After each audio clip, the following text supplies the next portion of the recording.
Every gravel race you do, one thing that's fun about it is you learn something every race. You're like, wow, okay, I know that I need to prepare for that eventuality in the future.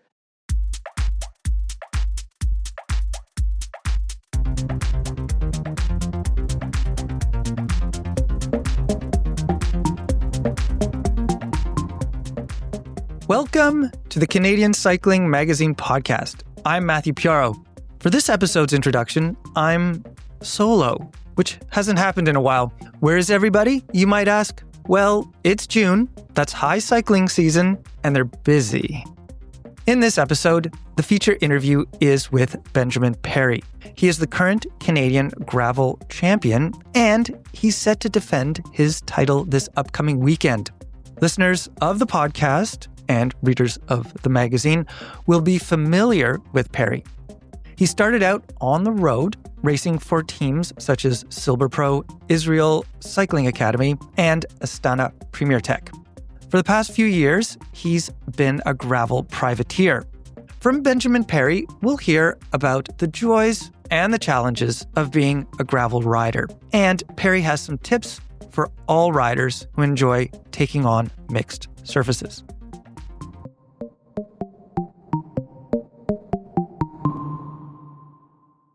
First, I'd like to look back, though, at the Giro d'Italia women. It had an exciting finale. You'll remember Anna van der Breggen led the general classification for much of the race. But on the final stage, Demi Vollering, who was only 49 seconds behind, was able to gain the necessary time to win the race overall. Vollering and her team had a fantastic stage. Vollering herself has been having a fantastic season. She's now won all 3 Grand Tours. What I want to focus on is what web editor Matt Hansen and I were puzzling over during the final stage of the Giro d'Italia women. That question was, what was Little Trek doing? At the start of the stage, Isabella Holmgren was 4th overall and had the white jersey as the leader of the Best Young Rider competition. Her teammate, Nee Fisher-Black, was 8th overall. The broadcast showed a few highlights before it joined the race well underway. When we saw the race live, Fisher-Black was in a breakaway with Elisa Longo-Borghini and Antonia Niedermayer. The highlights seemed to show quite a few attacks by Fisher-Black. Holmgren did seem to be with the favorites early on, but when live pictures kicked in, Holmgren was in a 4th group. She was slipping down the general classification, but seemingly secure in her Best Young Riders jersey. Like many of you, I was thrilled to see Holmgren doing so well at the Giro. She was 2nd on stage 8. That was the stage that was shortened because of dangerous ice that organizers feared could fall onto the road. She was sitting 4th overall since the hilly stage 5. Had she finished the race in that place, it would have been an improvement on her 7th place overall in 2025. Remember, in 2025, that was her debut Giro. So in one sense, it was disappointing to see Holmgren slipping in the standings. My colleague Matt Hansen was mystified by how much Fisher-Black collaborated with Longo-Borghini, Niedermayer, and later Demi Vollering. I wasn't so sure that Fisher-Black was pulling as much as the others. I also wasn't sure if Fisher-Black had the kick to beat Longo-Borghini in the finish. When the final sprint opened up, Fisher-Black seemed to have gotten the jump on Longo-Borghini. The Little Trek rider appeared to have played it right, but the Italian champion, Longo-Borghini, who has had her challenges the past few months with illness, she took an emotional win on the final stage of the Giro. So, Little Trek got 2nd on the stage. Holmgren slipped to 7th overall, but kept the Best Young Riders jersey. Fisher-Black moved up to 5th in GC. Also remember, Elisa Balsamo got 4 stage wins and the red points jersey. In the end, Little Trek, with all of that, also won the team prize. It was a success for the team, for sure, but it wasn't without its cost. That cost was to Holmgren.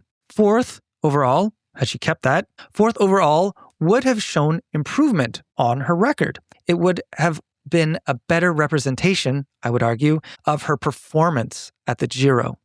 In her post-race interview, she did say she was disappointed to slip in the GC from 4th to 7th, but she acknowledged the importance of the team's overall performance. She was a team player. I don't think it's a stretch to assume that her teamwork will be rewarded later on. Next, I want to talk about something close to home here in Toronto. It's not about racing. It's about a cyclist who allegedly ran a stop sign, swore at police, and was then tackled by multiple police officers. Reports are that the cyclist suffered a concussion and other soft tissue injuries. Now, there's a lot surrounding this issue, but I want to focus on one part. I think this incident, unfortunately, is a win for all of those who'd like to see bikes off streets. It's a win for those who don't like active transportation. I'll tell you why. When a cycling friend of mine heard about the incident of the rider allegedly getting tackled by police, my friend said something to the effect of, "Wow, this city hates cyclists." Now, let me be clear, I don't agree with this assessment. I think, sorry friend, but I think it's too simplistic and general. But there's something to my friend's reaction. The lawyer for the cyclist, David Shellnut, he's been a guest on this podcast. David Shellnut said on social media that he worries such actions may embolden others against cyclists. There could be a sort of lead by example effect, if you will. I also worry that would-be cyclists thinking of turning to two wheels as the summer weather and volatile gas prices make cycling an attractive option. I worry that these would-be cyclists will see this incident and change their minds. I worry they'll think, gee, I'm already intimidated by traffic in Toronto. I worry about getting hit by a car, but now there's this added element of hostility. I worry the would-be cyclists will say, forget it. They could conclude that cycling in Toronto just isn't worth it. And there is the win for those opposed to bikes. The message that the tackling incident sends is not, as some might argue, the message isn't just stop at a stop sign and everything will be fine. I think the message is, we don't want you here. That's my friend's takeaway, and that's the takeaway I fear others will have. As for me, I'm going to continue to ride my bike. I'll ride it safely, as I always recommend that everyone does in my podcast sign-off. Back to racing, and soon on to our feature interview. As I mentioned at the beginning, one of the occasions for speaking with Benjamin Perry is that Gravel Nationals is very soon. After wearing the maple leaf for a year, mostly at European events, Perry is set to defend his title in the Cowichan Valley on Vancouver Island. Perry from St. Catharines, Ontario, has some serious competition. Andrew L'Esperance has been having a strong season. Michael Woods, with his massive engine, is set to compete. Peter Dzera will be there too. He had a strong performance at BC Bike Race, finishing second. Carter Nuestig was third at BC Bike Race and will be competing at Gravel Nationals as well. On the women's side, Hayley Smith is set to compete. Go back and listen to her recent appearance on this podcast when you have a chance. Also, a guest from way back, Lucy Hampstead, is on the start list for Gravel Nationals. Other riders to look out for are Fiona Magendie, the track cyclist, and Caitlin Ruerda. Benjamin Perry has been at this gravel thing for about 3 years now. In this feature interview, he gets into the challenges of being a gravel privateer. He doesn't have the same support as he did when he was a road racer, but still, he's making it work. And he has some tips later in the interview that you can use when you tackle gravel. The conversation starts off with Unbound Gravel, which Perry had competed in a few days before he spoke with me. He didn't finish that race. He gets into why, and why going all in to finish a gravel event like Unbound, isn't always the best strategy. So, without further ado, here is my interview with Benjamin Perry. Benjamin Perry, welcome to the Canadian Cycling Magazine podcast. Thanks for having me, Matt. We are speaking in early June. You recently competed in Unbound Gravel. Up ahead soon is the Canadian Gravel Championships, where you are set to defend your national title. I want to talk gravel racing with you, not only at the highest levels, but also get into some tips, I hope, for all gravel riders that they can use. First, though, how was Unbound for you this year?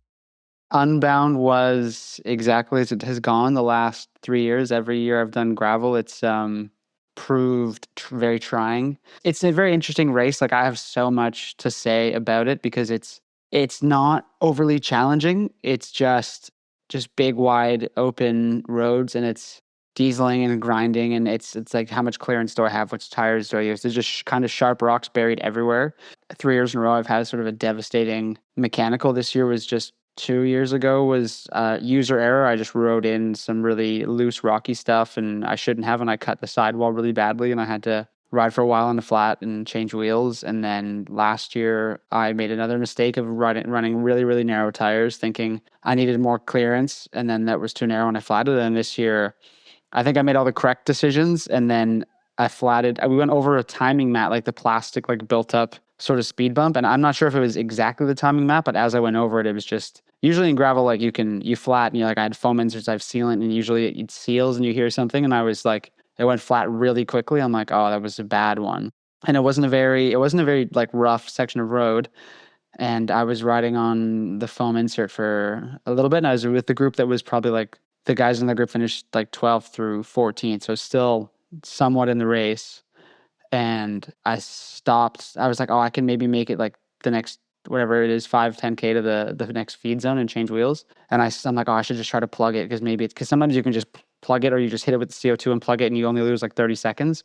And I stopped and I saw the size of the cut I had and I was just like, started laughing almost. I was like, oh, this is my Unbound story. So, yeah, I mean, it was a really interesting race. Like, I think I positioned well at the beginning. I was made it through the mud okay. Like, maybe 10 or 15 guys could ride the whole thing. And I was a bit cautious and I got off before my bike clogged up because some people just knew they could maybe ride the whole thing with other bikes clogging up, but the mud like really sticks. So I was kind of under the impression. I also talked to Andrew Lesperance the day before about a bit of strategy for that. And he was saying like, it doesn't matter how much clearance you have. It's just like glue. Like it's really incredible, this mud. So I got off my bike early and like kind of tried to roll it through the grass, try to make the mud wet. And then I had my little spatula tool and I was scraping off the mud a bit as I was going and waited for like looking to see what other people were doing. I'm like, okay, they can now ride. So I got back on and got in a group with Keegan Swenson and Emil Herzog, like some of the guys who finished quite well. And we chased for about an hour and made it back to the front of the race. And then there was the Texaco Hill, which was sort of like Mads Wordschmidt said after in his post-race interview, like that's where he was going to like light it up. So he went and there was maybe 4 or 5 guys ahead at the top of the hill. Then I was in the next sort of bubble of 10 guys. And then I kind of blew up. Maybe like 20 minutes later, I was just because it's very interesting too, like comparing it to road. Because in gravel, you could look at a profile and go, oh yeah, it's flat, and then there's a climb, and it's flat, and then there's a climb. But there's so much resistance just from the soft ground and the mud, and it's not like you're sitting in in a road race. You could be sitting in the wheels of somebody and getting sucked along. And in gravel, the aerodynamics and the drafting do a lot less, so it's a lot easier to kind of put people to the sword. And I had to do so much to come back from the mud and the chase that I just didn't have the capacity to like stay with that group. And that's when I fell back to that next group. And then 10 minutes later, I flatted, and then 20 minutes of riding on the rim. And then I changed wheels. And then it's kind of interesting too, because I find I'm giving you my whole mindset of the whole thing. But Yeah. the last 2 years I've been like reconning, stressing about this and that and tires and everything and what's the right decision. It's a race so much about what equipment you choose. And if you look at the results and who's there and who's far back, it's kind of like 30 to 40% of people are just eliminated. Just things beyond their control, or they took the wrong gamble and they lost, and you're just eliminated from the race. And yeah, I just got to a point where I'd kind of like done something to my knee as well. I don't know if it was just I like overdid it.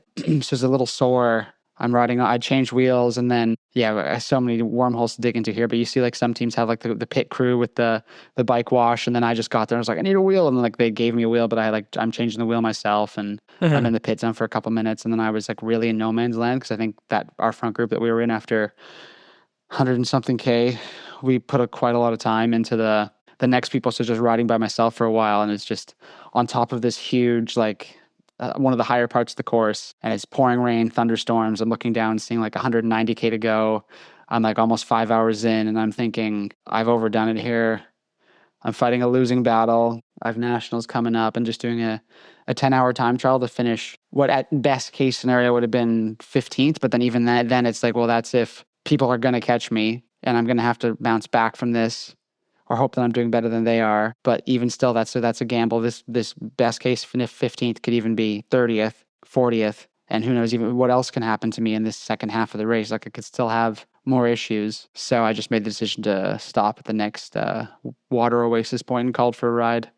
And yeah, you see all the stragglers coming in, all the good riders like eons down, and see like they later end up in the hospital. Like I know quite a few people were in the hospital for like eye infection issues and stuff. And that happened to me before as well.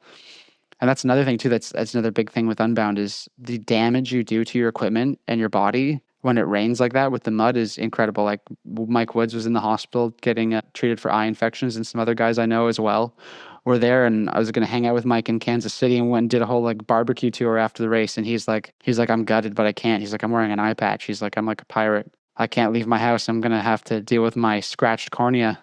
I mean, what you're illustrating there is like there's so many calculations that are ongoing through the race. And you're even looking beyond the race. Like you mentioned, you have to think about gravel nationals. Is it worth finishing?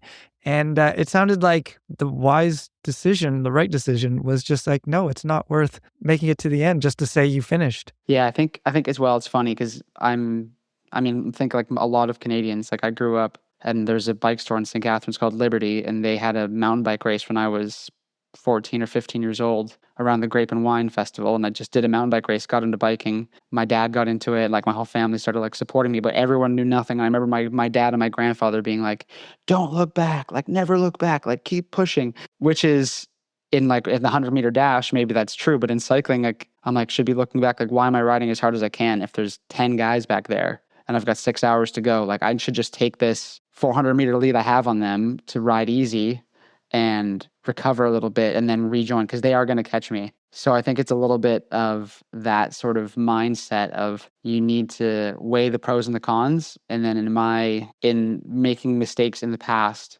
pushing through things. And obviously, like I could have made better decisions. I think obviously I needed to be further forward in the mud. I needed to maybe try riding a bit more because I think I had more clearance than I let on or than I believed in. Because again, like the mud there is incredible. Like it's not like anywhere else. It really is like glue. So I didn't have the experience with that. And there's a few, and then I just maybe went too deep, sticking with those guys to get back to the front.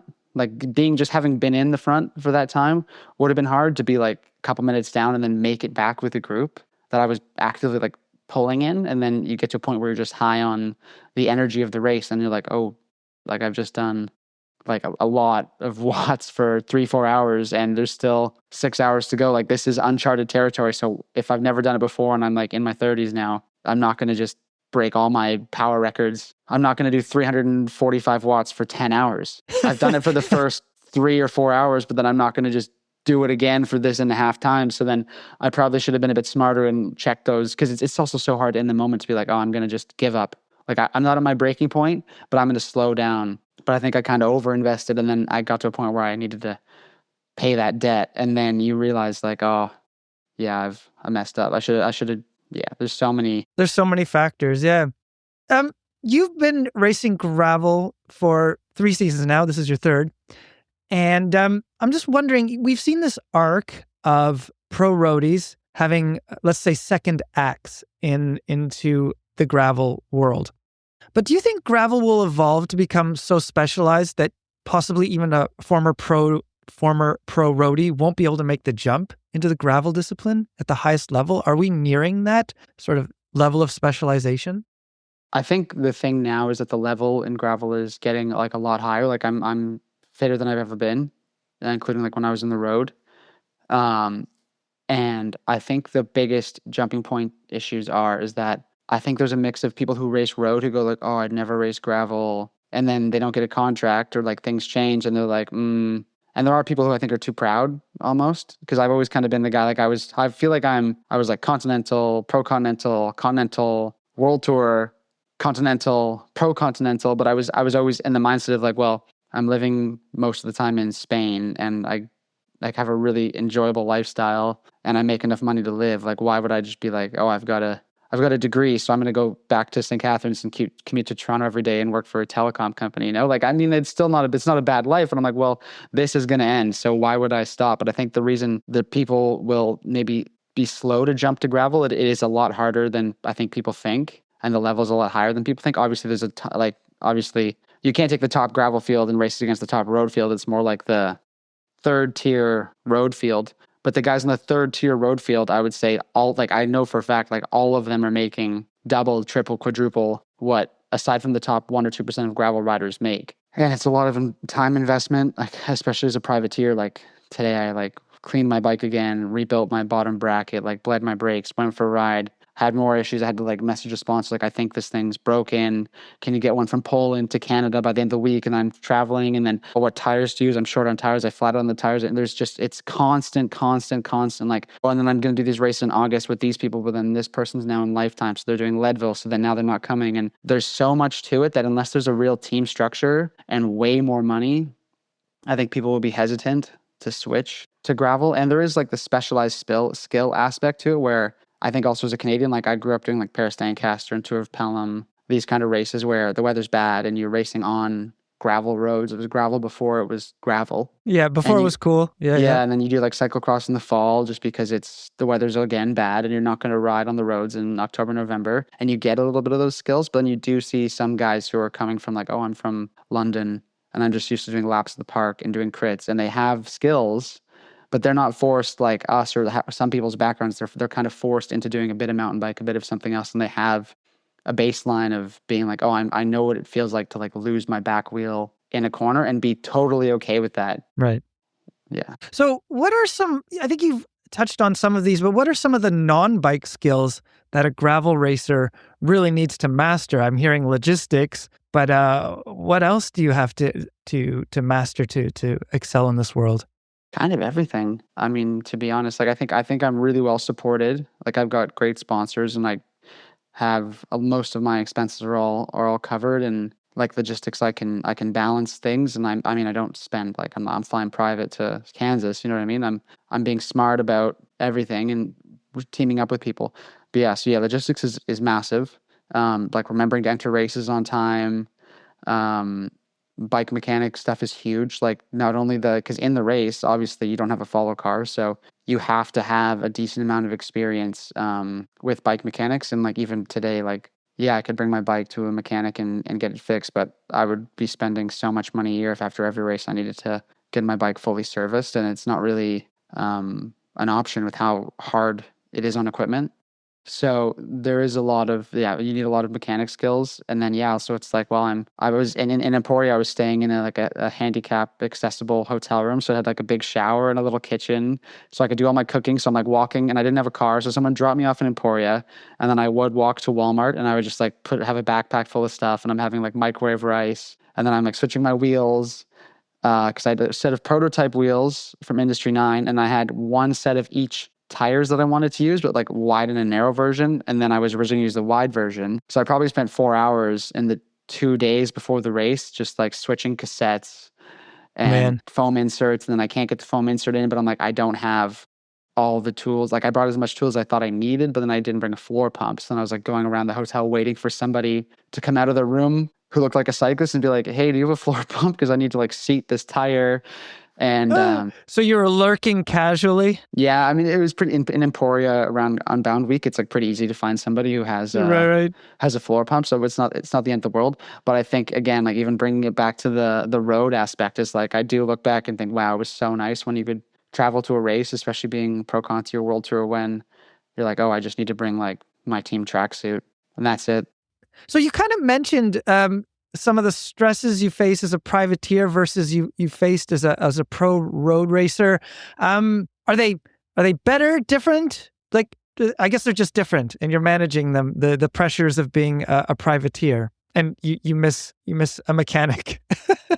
Yeah, I mean, I guess it's another part of it too. Is it's more the fact that I feel like I never left the mindset of, because I remember being on Silver back in the day. Like we had a mechanic and we had good equipment and stuff, but we would just drive ourselves all over the US and Canada for the most part. And it was pretty shoestring budget, I would say, like looking back on it. Like obviously I didn't know the finances, but like we would we drove from Arkansas to California for a race and we just had a lot of fun. And it was never felt like a pain. No one on that team was too like, oh, this sucks, we should be whatever. Like nobody thought they were bigger than that. And I feel the whole time I spent pro road, I was like, wow, this is sick. We have a bus. Like if I break my cleats, there's like more cleats. If I break my shoes, there's more shoes. Do I want my aero helmet? Do I want my vented helmet? Like, oh, we have like 400 of every kind of gel and bar. And like, I could just outfit it. I could outfit a cycling career if you just park this bus in my driveway. Like I've got 20 bikes. I got TT bikes. I got wheels. I got shallow wheels, deep wheels. If a shifter's broken, they're just like, okay, they take it off. They throw it in the garbage. They put a new one on.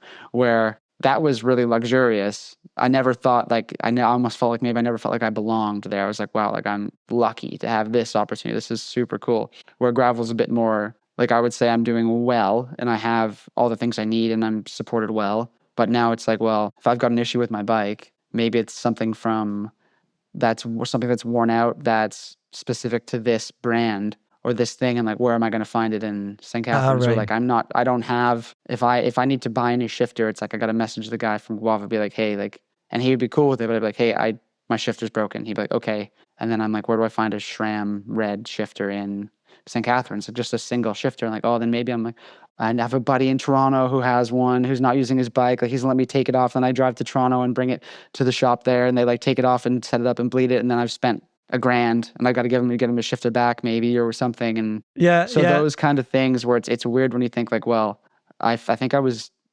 forget maybe I was ranked like 12th in the UCI 2 years ago. And then last year I was maybe 30th. Like, and also, I mean, gravel is a bit of a mix of like there's lifetime and gravel other years and stuff, but I've been consistently like ranked even just off the UCI thing.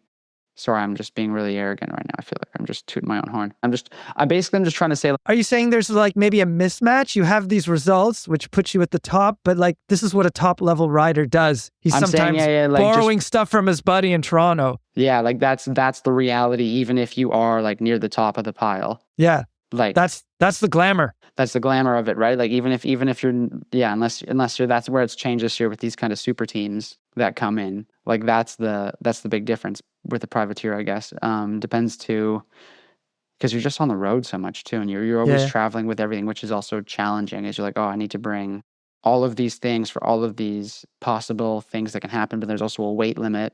And then what clothes do I need? And then also I'm not going to be in biking clothes all the time. Like, do I bring spare pedals? No, I don't have room for that. Do I bring spare shoes? Like I could find another set of these shoes. And then, well, what if my handlebar breaks? Like, I have no idea where to start with that. This is almost more complicated than the racing itself and the decisions you make in race. Yeah, there's so many ways, so many different avenues to go down, like doing the whole sport. It's incredible. And amazing. Benjamin Perry, you are known for your sense of humor. Do you crack jokes in the heat of competition? Yeah, definitely. In Unbound, the one joke I made is there was a guy, I forget who it was actually. It's a Dutch guy now. And everyone's like caked in mud. And he looks at me and he's like, gives me like a dead eye. And I'm like, you got something on your face. You got something, you're right. Like, but then obviously it's like, yeah, I don't know if you saw the photos from after like the first couple hours before it started raining, but it was, that's why people were having eye issues. So that's the thing I've learned is like, oh, you need to bring a cap because if it's cold enough, you wear the cap and the cap kind of stops the spray, but then you're so covered in mud. But then I had a race a couple years ago where I also had an eye infection because I was so tired of being blind. And then you're like trying to clean your glasses, but like your hands are covered in mud and your hands are wet and your glasses are covered in mud and there's nowhere on your body to like try to like clean your hand or clean your glasses. So I was like trying to clean my glasses like on the like back of my quad and then it's just like a smudge. But then you're like looking through these glasses and you're just looking through like one tiny hole and you keep like hitting the wheel in front of you because you're also like on the rivet and you're like trying to stay in the draft. But then some people took their glasses off who maybe haven't had the experience. It's another learning. Every gravel race you do, one thing that's fun about it is you learn something every race. Right. You're like, wow, okay, I know that I need to prepare for that eventuality in the future because, it's just. And how did that, sorry to go back to your joke, how did that joke land with the Dutch rider and the bit good. It was good. Schmutz? Yeah. Okay. Have you ever had one that just did not land? Have you bombed really bad joke-wise in a race? Well, I feel like they're mostly inappropriate jokes that people just don't, I can't really say on here. That's fair enough. That's fair enough. There's no cussing on this podcast, mostly. Dang, there you go. You race mostly in Europe and a bit in North America. I guess Unbound is unavoidable, but are there significant differences between, say, the gravel races on each continent, or is there anything that unites races on one continent versus another?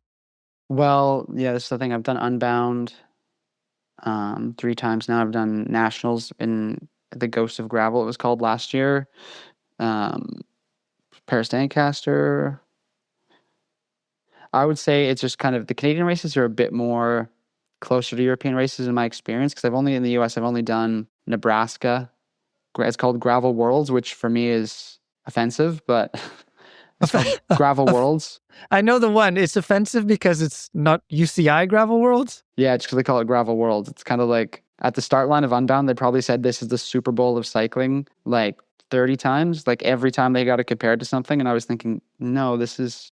Oh, there's a guy on the start line who gave me a good example. He's like, this is like the Indy 500 of cycling. And he was a guy from the States. He's a guy I knew. He's Right. because he's like Formula One, like Monaco, that's the Tour de France. But Indy Yes. 500 is kind of the same sport, but not really. Like the cars are a little bit different, the courses are a little bit different, and it's kind of the best thing from that type of car racing. But if Yes. you're really talking just car racing, period, like this is not the Monaco Grand Prix. This is the Indy 500. That's a good analogy. That works. Yeah, I That liked works. it. Um, uh, you were getting a bit into the strategies of, or just maybe it's not even strategies. It's just the multiple calculations you have to do in Unbound. But I feel like in road cycling, there's mature strategies. And what I mean by that is like, let's take Milan San Remo. We mostly know how that race is going to go. There's a few, and that might be an extreme example, but even if you're looking at Tour de France stages, a DS or rider can look at a stage and say, oh, this is likely a breakaway stage, or this is a sprinter stage, or this is how this one will play out. Is this kind of knowledge developing in gravel? Are riders knowing more or less how a race is going to play out, or is there just so much variety in gravel that we are not even close to that level of maturity and strategy?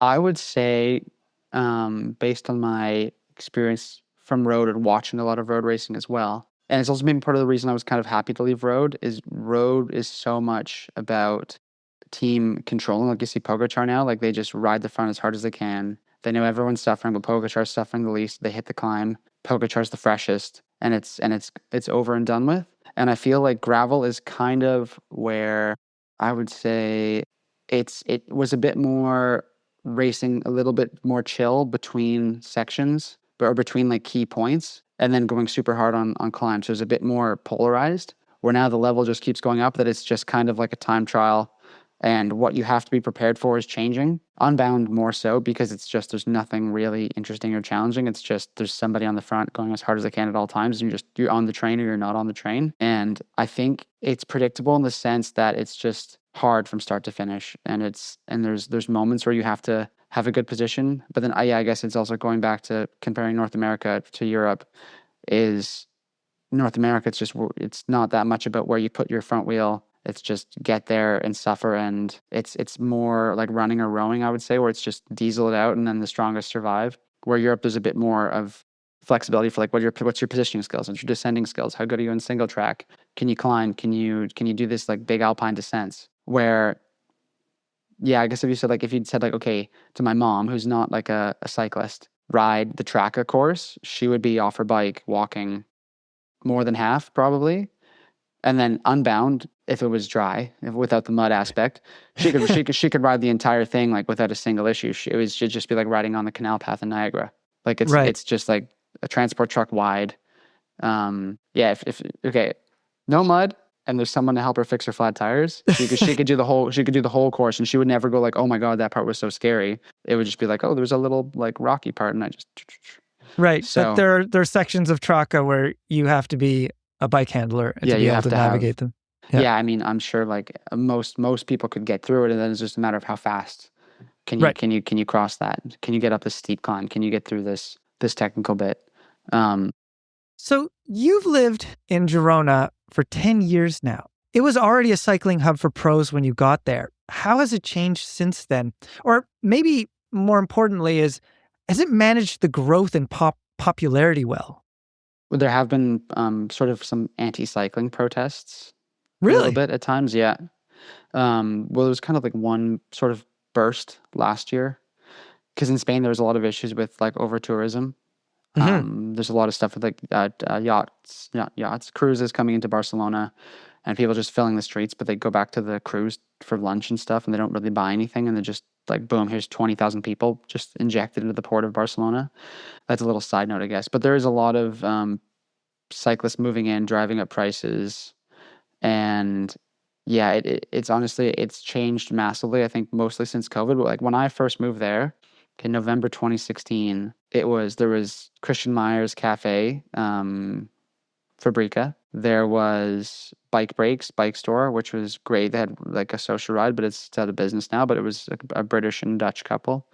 And the only people living there was basically you're from somewhere really cold or somewhere really far away, or for us Canadians, both. So there's just like Australians there and Danish people and British people. And also there was very few female pros at that time because I think that was a time where I think a lot of the women racers weren't really making enough to justify relocating. Or maybe they're like in Australia and like, oh yeah, you can race for this team. We'll pay you 20 grand. And then they're like, well, to fly there and back twice, it's going to cost me 10. Right. So I'd rather just race in Australia. But now the level's gone up a lot. So then there was kind of some people who would go to Andorra when they're making like really good money. And now it's almost shifted all the way where there's mostly only female pros, it seems, because all the male pros, even at the bottom line, are making enough money to go to Andorra for either the for the residency portion or the tax portion. Because obviously a lot of British people have lost their ability to just live in Spain for free because of Brexit. And I would also say, yeah, it's just also been crazy too, because like how I did it is I was racing like on silver, but before then I was living in a hostel in Belgium for a couple years, or in a hostel for a year with a family for a year, like riding to kermesses and trying to make my way up the ranks as someone not from there. Like, I mean, I got a lot of help. It wasn't like the worst thing in the world, but I was so passionate about it. I loved it, and I managed to like perform my way into teams and get through it. And then Gerona was kind of like the destination. And I kind of give some of the young guys who I'm friends with poop about this. Which one? There Is you that go. going to be like bleep, bleep, poop in the podcast? We'll see. We'll see. Sometimes I warn people if it's a particularly salty conversation, but we'll manage this. Language. Yeah. There goes our rating. This is like a Eminem album from the early 2000s. There's so much cussing in it. Buckle up, Canadian Cycling Magazine fans. No, but I just think it's funny because I signed with what was then Israel Cycling Academy. And they're like, oh, you have to live in Gerona, Spain. We're going to have a base there. We're not flying you from Toronto to Belgium every weekend, which I was like super open and excited and happy to go move to Spain. And I didn't think I'd be there. I was planning on I was like, if I can do this 2 years, anything else is a bonus. And obviously it's been 10. It's been more of a roller coaster than I thought. I either thought I'm like, oh, I'm going to be racing the Tour de France every year in like 3 years from now, or I'm like, I'll be back racing in the domestic team in the US for a couple of years and see what happens from that. But yeah, I'd say the big thing now is like, there's tons of people who are like, oh, I was an accountant in Ireland and the weather is crappy and I love riding my bike, so I work remotely, so now I live in Girona. Or people are like, oh, I'm an older guy and I'm retired and I want to be a bike guide. I'm going to live in Gerona. I'm a master's rider and I've made all my money and my kids have moved out and I'm divorced and I'm going to just go live in Gerona. Or I'm a young guy who is an influencer and I want to film like my oat milk flat white and then catch pros out on the street.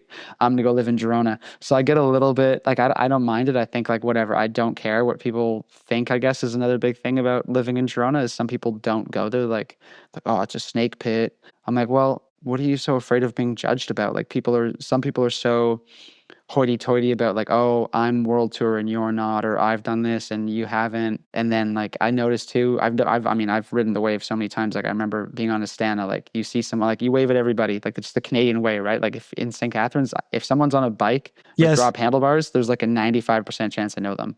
I'm like, oh, that's Dr. Don. Oh, that's Marv. Oh, that's Sean. Oh, that's Nathan. Like I know you probably. So you're just so used to waving. You're like, oh yeah, good job being out here in Niagara, braving all the forerunners, bruising, like flying past you.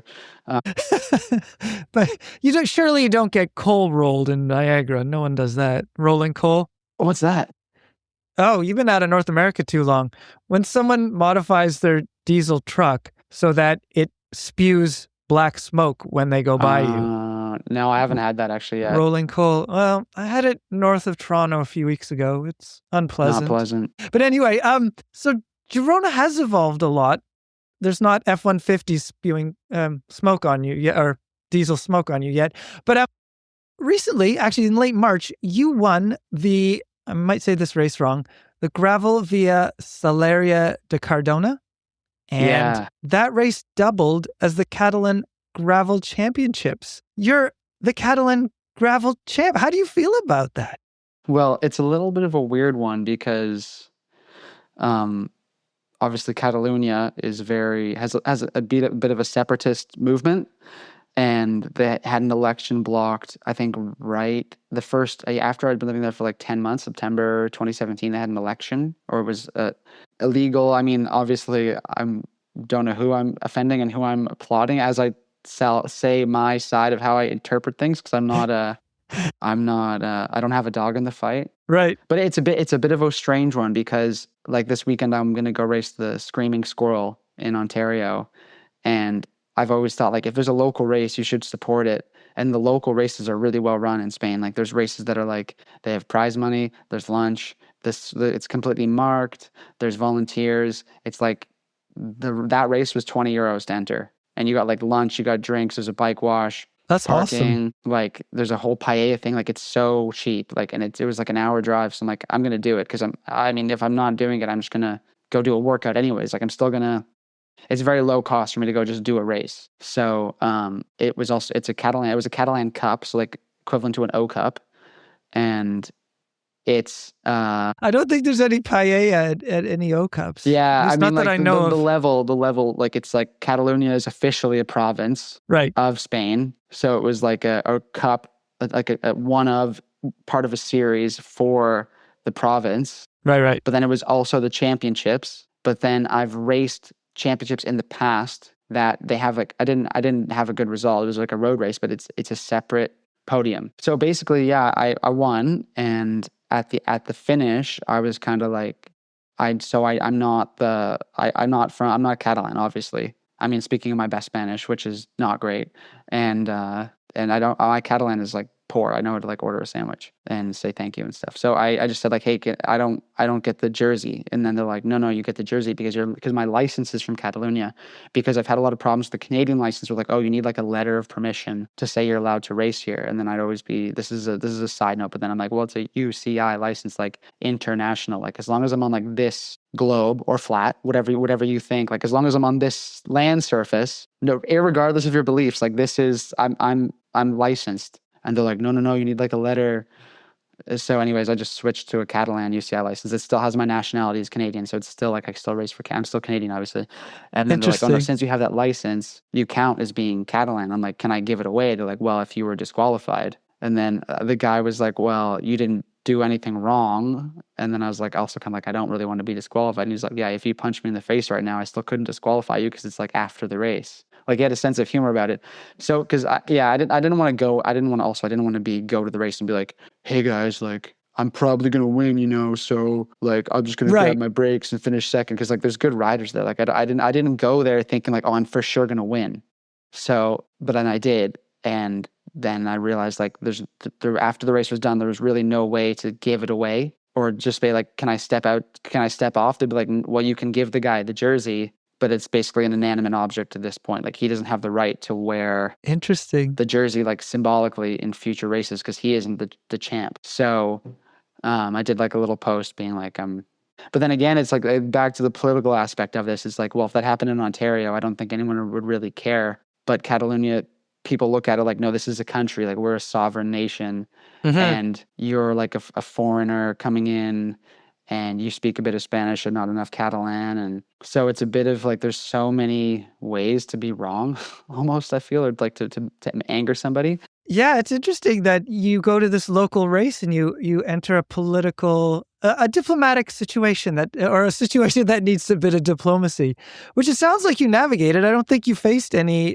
terrible blowback from being the Catalan champ. Yeah, all the like responses and comments and stuff on it were positive. So I kind of like stumbled into the situation. So, I mean, I knew there was a chance I could win, but it was just funny because afterwards it was like, wow, there's really no way out of this. Like some people are going to be mad, so I should just make sure I make a point of being like, I just wanted to support local racing, and the one race that I could come to this year just happened to also be the Catalan champs, and I did happen to win. Yeah. Sorry. Well, I mean, that's interesting. Yeah, I remember Andrew L'Esperance won provincial cyclocross championships one year. For And Ontario. I don't think Ontario gave it to him. Said, "No way, Nova Scotia. No way. No way." Stick to You your gotta- cod. Stick to your What? cod. Get back in your boat. No, you can't come out here, and do that. Actually, that's you and Woodsy were full hoser in a recent Instagram post. I mean, you guys come by it naturally.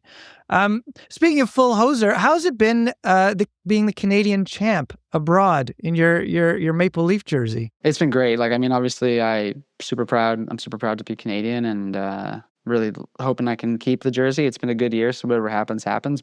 Yeah, and I also like too the fact that I think I'm kind of the only Canadian who is based mostly in Europe, which I think kind of gives a little bit of like it's nice to be in the more international races with a Canadian flag. Like obviously there's a handful of like really good gravel riders from Canada. It's kind of going to like last year and this year I think is going to be kind of the same race where it's for this kind of core group of us like Lesby, Roberts, Gagne, Woods is racing, Britain, maybe Corey Wallace I think will be good. Like there's like a crew of guys who it's between who I mean not to knock anybody else who might be coming, but there's sort of like a core group of guys. Right. That'll be the main competition at Gravel sort of the main Nationals for you, yeah. competition. Yeah. So I'm kind of the only one who's really racing in Europe full time.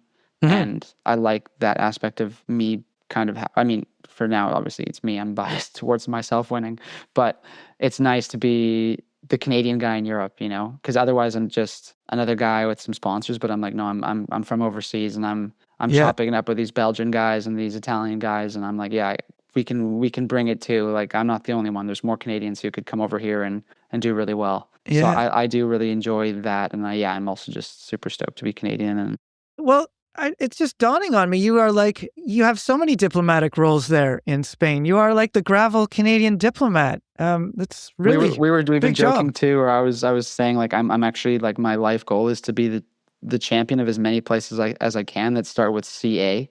So I start like Cameroon gravel champion, Cayman Island gravel champion, Cambodia gravel champion, Curacao. I think that's got some funny spelling. I think it's CU.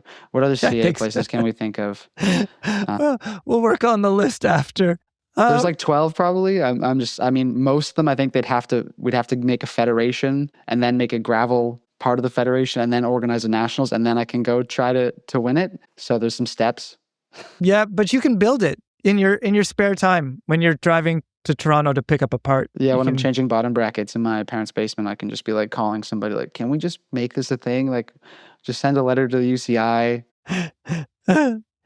All right, let's look at some advice for your average, quote unquote, average gravel racer. But I use that term lightly because some of these races are so challenging that I just hesitate to call any of these people who sign up to these races like Traca or Unbound as average because it's a big undertaking.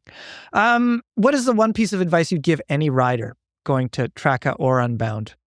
Can I be broad? Like, I mean, obviously the first thing when you say that, the first thing is like you have to practice eating and drinking, especially the longer races. Perfect. I feel like that's some advice that people go, yeah, sure, I will. But you're right. It's definitely something you got to work on. And people like never learn. They're like, I coach people as well, and they're like, oh yeah, like I'm not going to put any names out there. You maybe know who you are, but like, oh, I felt really good, and then like I really started to fade, and it's like, what did you eat? What did you drink? Oh, I did this, and then on my stomach was like this, and it's like, well, if you trained it before, maybe you wouldn't have the stomach issue, and maybe if you did this, or maybe you got to change it up. Like I mean, not everyone's built for it, but I mean, and I have pretty good guts, I guess. Like I don't ever really have stomach issues, but like I had you have to eat a lot. Like you have to eat and drink a lot, and that's like the modern thing. And it's not the same as it was back in the day where guys were like, we had a DS on Human Powered Health. It was like, oh yeah, and Perry Tours I won, and I had a green apple, 100K in, and that's all I ate. I just pulled a green apple out of his pocket and ate it, and like that was his nutrition. I'm eating a green apple every like 8 minutes for 10 hours during these races. Right, or the equivalent thereof. Yeah.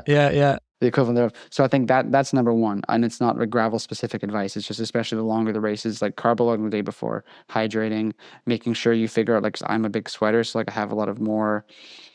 I don't really use high carb mix unless it's cold. Like I always use just like the isotonic mix. Like I use gels that have a bit more sodium and minerals in them. I try to have like 130 to 150 grams an hour because I know I can handle it. And it, like, the thing is, when you look at the stats, it's like I burned, and to the point I like quit the race, I burned like over 4,000 calories in under 4 hours. And you think like massive. the amount of gels I ate was like, yeah, 140 an hour. But then you convert it to calories. It's like I'm only getting like 60% of the calories that I'm burning.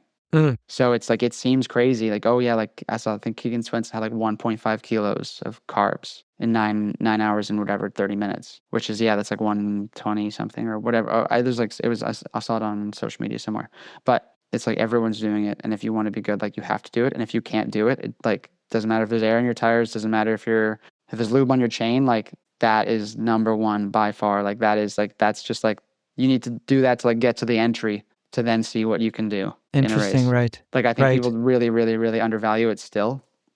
Well, because it's not fun. You don't get on your bike to eat. You don't think about, and I mean, I'm not making excuses for these people, but I totally understand why it happens. But your point is well taken. Yes. I'm like, what do you mean? I love eating my Edix blueberry gels, and it just like comes in on the side. And well, that was smooth, authentic. No, but how else would I put this? So yeah, okay, nutrition is just like you probably forgot about that. You thought I was going to tell you what tires to use, but no. Well, that's a different question. Drink. Eat and drink. Okay, we'll start with that.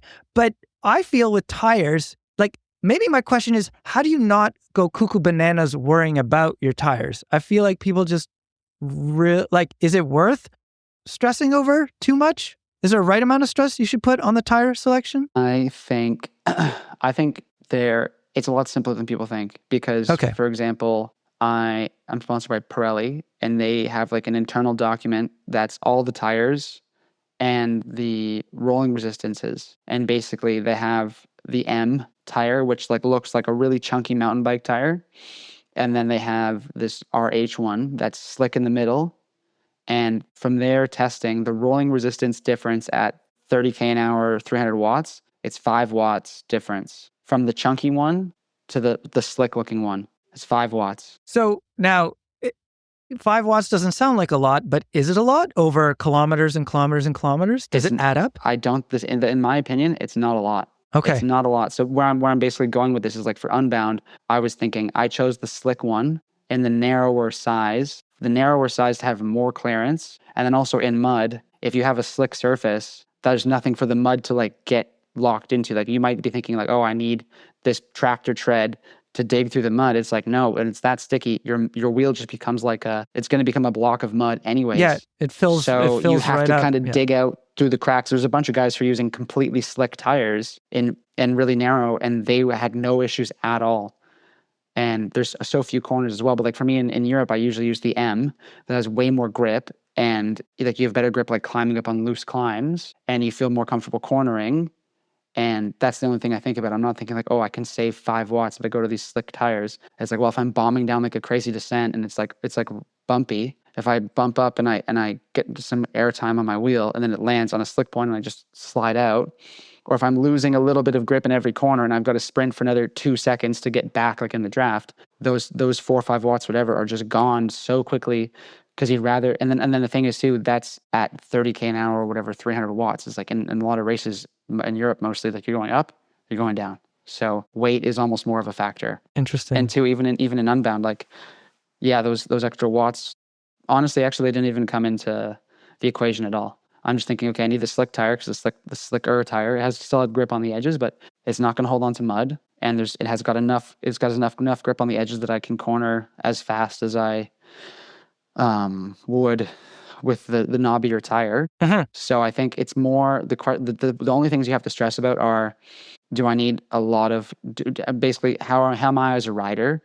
Am I good technically cornering things like that? If no, you need what's that like one of those charts where it's like, did you Yeah, drink the coffee? flow Did chart. you the Yeah. flow chart? Sorry. So it's like, am I good at cornering? No. And then it's like all these things like, do I think I'm good at cornering? Yes. Then it's like, am I above average? Or like, am I above average? Like, will I put people under pressure in cornering, or am I going to be the one under pressure? And I think you have to make decisions with tires and equipment based on things like that, and Interesting. not about watts. Okay. And yeah, even all the aerodynamics and stuff too. I just think it's a bit like I was looking even for Tracka. I spent like 45 minutes of the whole 10 hours like in a place where I think aerodynamics would have made a difference. Interesting. More on equipment. Do you prefer road shoes and pedals or mountain bike shoes and pedals, or do you ever switch between the two depending the course? I am 100% of the time mountain bike shoes and mountain bike pedals. Interesting. But I think that's also okay. Well, this is another thing I've got a lot of opinions on. I'm glad you brought awesome. this up because so I've got like these prototype shoes from Quack that I've been using for like a year that are just carbon mountain bike shoes. And then I now have these Look pedals that are like, I think this is the future. They have like these, it's like a bigger platform. So it's like a half XTR, like SPD body, or like a closure system, however you want to call that, like clipless system with a big platform and a single sided. And it feels really solid, and it feels like I have a big platform to push against. But I've always thought, because some people are like, oh yeah, you have to use road pedals, power transfer is so much better, blah blah blah. But then I'm also thinking, well, if that was really true, like wouldn't mountain bikers be switching their pedals? Wouldn't like there's so many sports where I'm thinking then that if it was that much of a difference, people would just there'd only be one type of pedal, and they would make do with the difference, or there'd be different systems, in my opinion. Like I don't think people be like, oh yeah, I'm bleeding 10% off every pedal stroke because I'm using these little tiny pedals with no pedal face. Like people use speed play pedals. Like I used speed play pedals for a year and I didn't mind. And I'm like, wait, so like, well, but then there's like this big platform on the bottom, and then that's weight, and then there's rotational weight, and there's all these different things where people will go, oh yeah, this is aerodynamic. And it's like, well, you were average like 20K an hour, or you were freewheeling for the whole race. Yeah. Like, and how much aerodynamics do you need at the bottom of your feet versus like your body position? yeah, and it's like, well, and also like, oh, my back's destroyed. It's like, well, how many watts did that cost you? Because you lowered your handlebars so much that because you think it's going to save you a watt. And then even with the pedals, I'm like, I get why people might use road pedals in North America if it's dry and they never have to run, because there are a lot of courses where it's just basically a road race, but the surface is gravel. In that scenario, I'm like, okay, I'm way more used to road pedals, obviously, and I'm more comfortable with a road setup, and the shoes are lighter and the pedals are lighter, I think, generally speaking.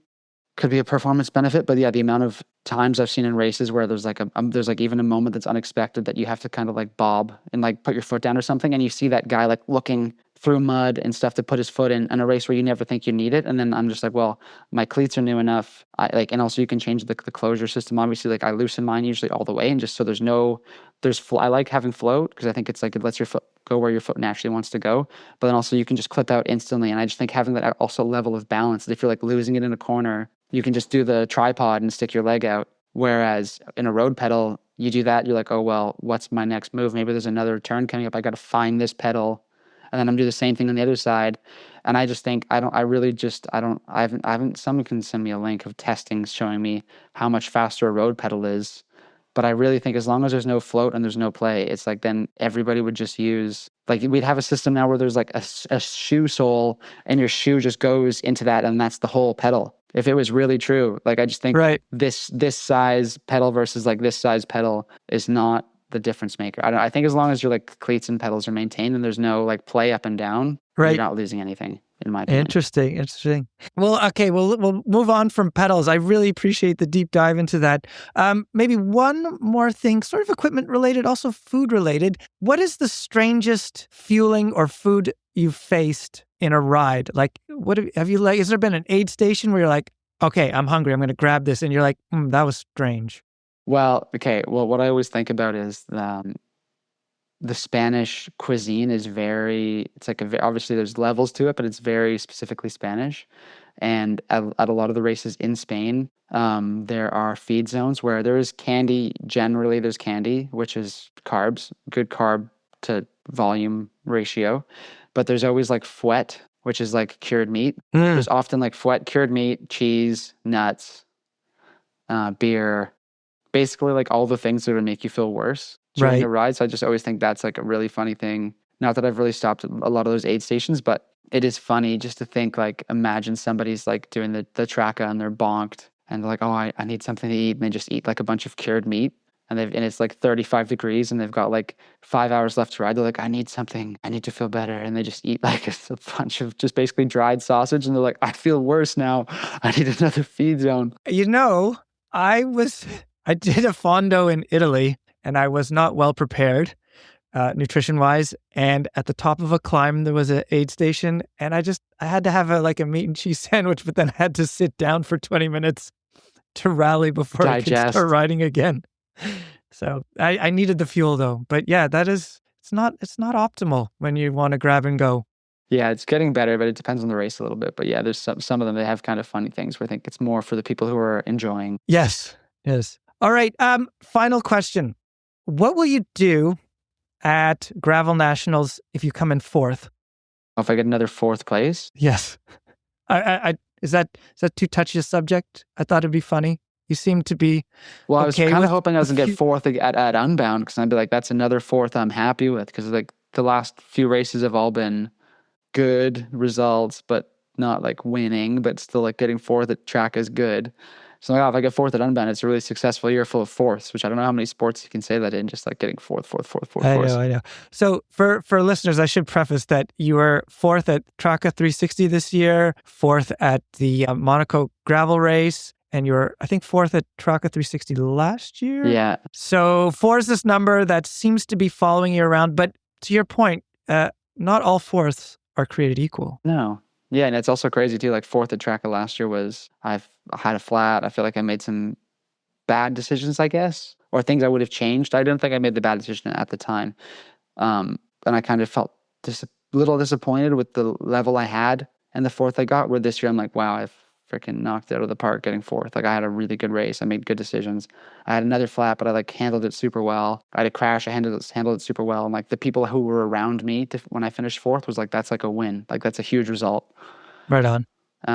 So then, yeah, but to nationals, I mean, everything's gone well this year so far. Like since got married in January, so I had a really big break and kind of like obviously it's way more important than the gravel stuff to the career stuff. But slow start, but then yeah, ever since I've wanted to be good, I've been good, and then Unbound, I feel like I was good. It's just not a race that suits me, and I made some mistakes and I had some bad luck, and I could have done some things better. But the form is there. But yeah, for nationals, it's kind of like fourth would be.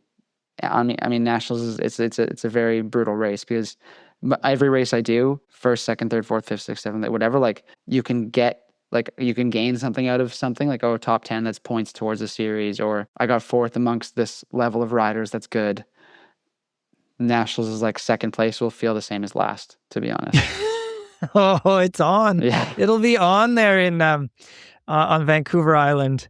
And it's a 123 kilometer race. Now, compared to some of the races you've been doing, that sounds very short.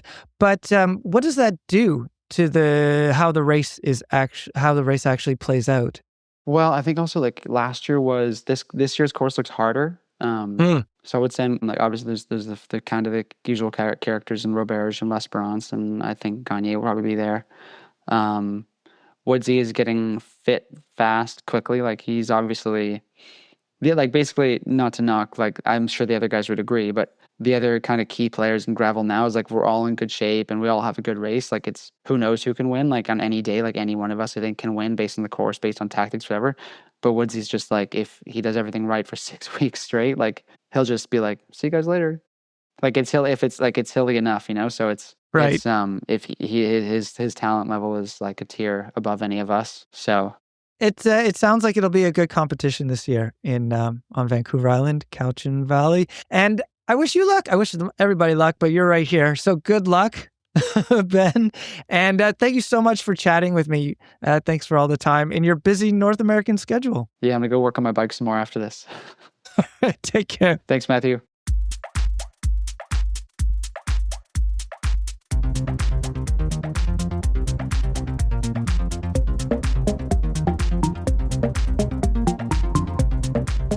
And that's the episode. It's written and edited by me, Matthew Piaro.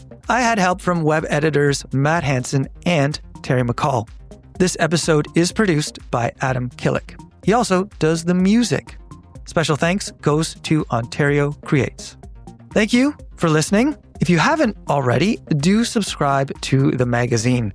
It's a bargain, and it's filled with fact-checked, slop-free cycling content in glorious print. Or you could sign up for our members area to get that content as well as back issues. Thanks again, everyone. Ride safely, and we'll talk to you later.